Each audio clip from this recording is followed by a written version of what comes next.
What's up, Taiwan? I'm Sally Jensen with news from here in Taiwan and around the world.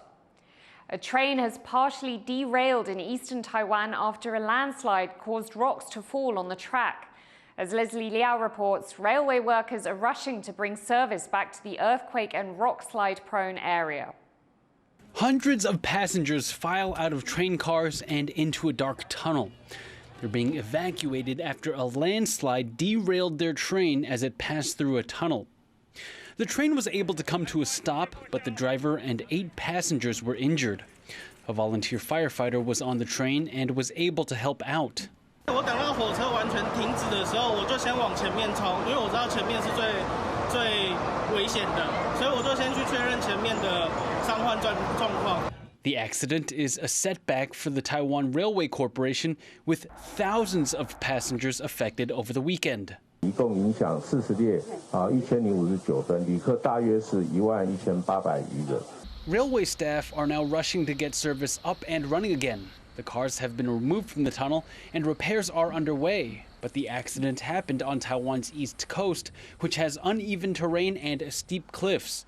Experts say the priority is now securing the cliffside. 优先的阶段，你要针对这个边坡进行短、中、长期的处置。 Taiwan's east coast poses immense infrastructure challenges. The area is prone to heavy rain and earthquakes, making landslides a threat to roads and rail lines. In April, a massive earthquake nearly isolated the area, disrupting trade and discouraging tourists from visiting. Now the race is on to get the trains up and running again, restoring an essential lifeline to the region. John Su and Leslie Liao for TaiwanPlus. Taiwan's east coast is pulling out all the stops to bring tourists back after what's been a tough year so far. Taitung County is preparing to follow neighboring county Hualien in offering travel subsidies to visitors. It's also hosting events like full moon music concerts with a hot air balloon festival to follow in July, also featuring drone shows. Visitor numbers plummeted after the east coast was struck by a huge earthquake in April, making landslides and tremors more common. Taiwan says a threat by China to execute what it calls separatists is, quote, regrettable and detrimental to cross-strait exchanges. Earlier this week, China's Taiwan Affairs Office said that it would impose the death penalty in cases against die-hard Taiwanese separatists. China sees Taiwan as part of its territory and does not like any suggestion of the two sides being separate. Taiwan's Mainland Affairs Council, which oversees relations with China, says Beijing has no authority over Taiwan, but that Taiwanese people in China should be careful. China has ramped up military operations around Taiwan over the past 2 days. The Defense Ministry says it detected 41 Chinese warplanes and 7 naval ships operating close to the country between Friday and Saturday. 32 of those planes crossed the median line of the Taiwan Strait, an unofficial border between the two sides. The Defense Ministry says it's responding by deploying aircraft, ships, and coastal missile systems. Chinese military activity has spiked since the US announced plans to sell about 1,000 suicide drones to Taiwan earlier this week. St. Kitts and Nevis Prime Minister Terence Drew expressed firm support for Taiwan as he arrived in Taipei on Saturday. Drew reiterated his country's strong friendship with Taiwan and said he would advocate for Taiwan's participation in international organizations. St. Kitts and Nevis is one of just 12 states to formally recognize Taiwan. China pressures countries to break ties with Taiwan as it claims Taiwan as part of its territory. An endangered Malayan tapir from a Japanese zoo has died while on the way to Taiwan. The 2-year-old male tapir named Hideo was being transferred from Yokohama Zoo by plane as part of an exchange with Taipei Zoo when he died. Taipei Zoo says the animal was in a stable condition before boarding the flight, but showed no signs of life upon arrival. The Malayan tapir is listed as an endangered species. Taipei Zoo is investigating the exact cause of Hideo's death. 如果事实科学的基证显示哪个环节出问题，最起码我们要把它补起来，不能让这种事情再度发生，非常可能是全球首次。Every summer, lychees grown in central Taiwan are plucked, packaged, and sold across the country. But farmers worry climate change may take this popular seasonal fruit off the market. Wesley Lewis reports. These ripe clusters of lychees are ready to harvest. But this year, trees in Dali, central Taiwan, are bearing much less fruit. Farmers say it's due to climate change. 少8、7、8成，气候关系啊，它就不结果，有开花不结果。To stay afloat, lychee farmers have raised their prices, causing the fruit to hit a record high price in Taipei's markets. 那520块应该是说它是盒装的礼盒包装哈，以往的差不多一半左右啦，200，像去年的话差不多200块，200多块，就创天价了。 Farmers in Dali say they usually harvest about 8,000 metric tons of lychees, but this year it's down to just around 1,000. They say prolonged extreme heat and dry weather during the spring have jeopardized the fruit's delicate flowering process. 要结果的时候就开始没有水，然后就有的结果结不了，有的结了之后就一直都落果。 Taiwan's lychee farmers aren't alone. Climate change and unusual weather patterns have also slashed harvests of lotus seeds, red dates, and mangoes this year. Taiwan hopes to mitigate the effects of climate change by switching to renewable energy sources, with a goal for net zero carbon emissions by 2050. But think tank Ember points out that over 80% of Taiwan's energy still comes from fossil fuels.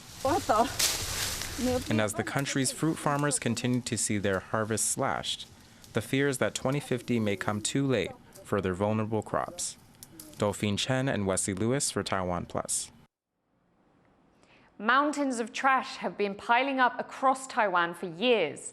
The government says it will build more incinerators to deal with them, but groups say the stinky problem could be tackled from the root. Irene Lin reports. These huge piles of trash have been sitting in these temporary landfills for several times longer than they should, a fire hazard in the summer heat. It's just one example of what's becoming a national problem. These smelly bags of trash were supposed to be sorted and burned at a nearby incinerator shortly after being collected. But there's been too much to handle.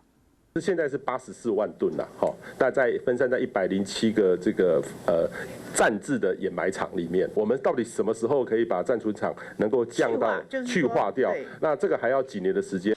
The Environment Ministry has promised temporary measures to deal with the overflow in the coming years. But there's a fundamental problem, a lack of working incinerators in the country. Some parts of the country are even forced to ship their waste elsewhere. Local governments are looking to build more to meet their needs. 是用 BOT 的方式，民间投资会开始规划，大概最近就会公布地点，我们就会开始做后续的环评、地变更等等的工作。 But even as they make plans like this, they face a problem. Taiwan's throwing more and more away.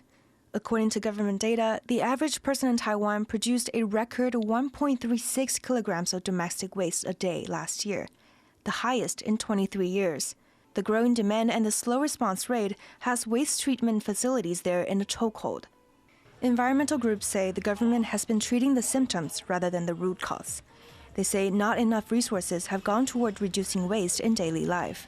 他们应该更强调源头减量的措施，不然的话，如果垃圾量没有即刻的减少，环境部原本估12年就可以去把这个垃圾去化，我们觉得还有可能它还要需要更久。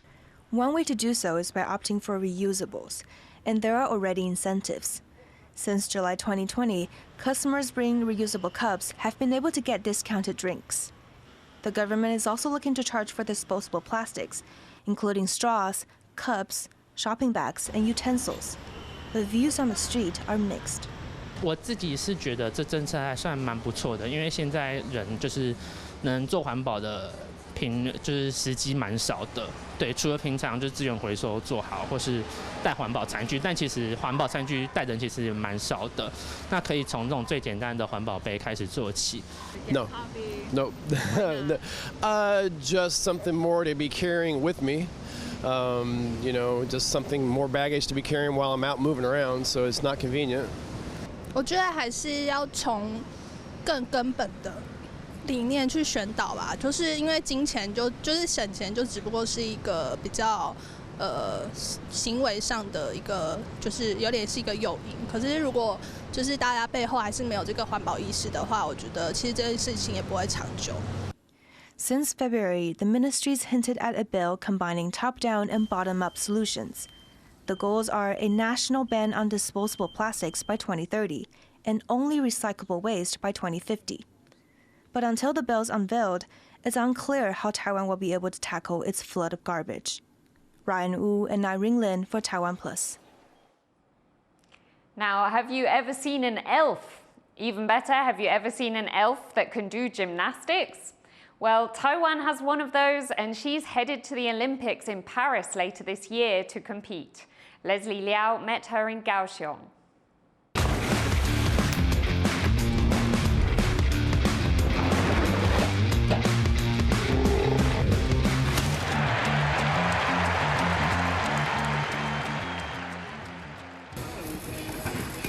Meet Taiwan's gymnastics elf. She's no mythical being. She gets her nickname because she's nimble and dexterous. 21-year-old Ding Hua-Tian is known for her artistry on the balance beam. She first started learning gymnastics at 4 years old and made her international debut at 13. In 2019, she was the balance beam Asian Artistic Gymnastics champion. Ding is now limbering up for the Paris Olympics, the second one of her career. She's worked hard to earn her place at the Games this year. 为了奥运的资格赛，然后就去比了连续3站的大奖赛。For someone so young, Ding's already accomplished a lot. She first qualified for the Tokyo Olympics in 2021, becoming the first female gymnast to compete for Taiwan since 1968. Ding says making history was never her goal. She was always focused on doing her best and pushing her limits one routine at a time. 我觉得，其实我在当下的时候，并不是想说我要去创纪录还是怎么样，就是想要把平常练习的东西发挥出来。But her ambitious attitude is something her coach needs to temper from time to time. 他希望可能是他最后一次比奥运会，他把他所有的能力都展现出来。后来我就说这样不行，你可能还没有比赛前，你可能就身心俱疲啊。Ding's Olympic appearance is far from her only record-breaking accomplishment. She's also the first Taiwanese person to have an official gymnastics move named after her in the Gymnastic Code of Points, the game's rulebook of the scoring system for each sport. Her move is called the Ding, and the code defines it as a split leap to ring position with a half turn. It looks like this. Ding's coach has been training her since she was 9 years old. He says she just has a knack for excellence. 从一开始的觉得说，我们可能只是希望在国中组拿个冠军，然后到后面高中组全国，然后后来不知道他就练得越来越不错。With the Olympics only a month away, Ding's coach is coming in hot with a plan to secure a win at Paris. 我找了去年的资料跟前几届的资料，我们大概如果得分在14分左右，我们就有很大的希望可以进到决赛，那甚至可以对奖牌有一个争取的一个能力这样子。最近的训练量也比较大一点，也是维持一些体能上的训练。But at the end of the day, he just wants people to get excited about his protege. Ding Hua-Tian has an Asian championship, 2 Olympic berths, and a gymnastics maneuver to her name. While some athletes go their entire careers without achieving any of those things, Ding doesn't show any signs of slowing down. And she'll be taking that spirit with her to Paris, hoping to keep smashing records and proving that her best is yet to come. Justin Wu, Sandy Chi, and Leslie Liao in Kaohsiung for TaiwanPlus.